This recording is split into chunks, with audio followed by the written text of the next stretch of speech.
आर्यन और खौफनाक गुफा। आर्यन एक साहसी लड़का था जिसे अनजानी जगहों और रहस्यमय घटनाओं के बारे में जानने का बहुत शौक था।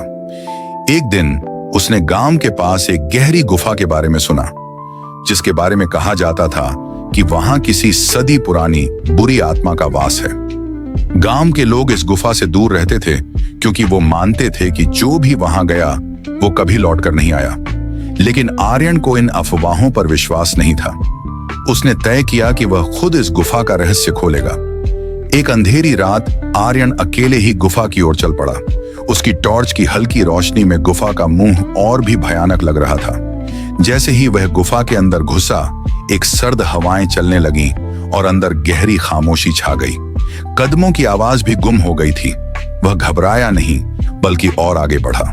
गुफा के भीतर कुछ अजीब आवाजें सुनाई दी, जैसे कोई धीरे धीरे उसके पीछे चल रहा हो। अचानक उसकी टॉर्च की रोशनी एक अजीब घने साए पर पड़ी। आर्यन ने तुरंत पलटकर देखा, लेकिन वहां कुछ नहीं था। फिर से वह आगे बढ़ा और एक छोटे से कमरे में पहुंचा, जहां दीवारों पर खून के धब्बे लगे हुए थे। कमरे के बीचों बीच एक पुरानी खड़ी पत्थर की मूर्ति रखी हुई थी। मूर्ति का चेहरा अजीब था और उसकी आंखें जैसे जीवित हों, जो आर्यन को घूर रही थीं। आर्यन ने डरते हुए मूर्ति के पास जाकर उसका चेहरा देखने की कोशिश की। जैसे ही उसने मूर्ति को छुआ, पूरी गुफा गूंज उठी और एक भयावह चीख सुनाई दी।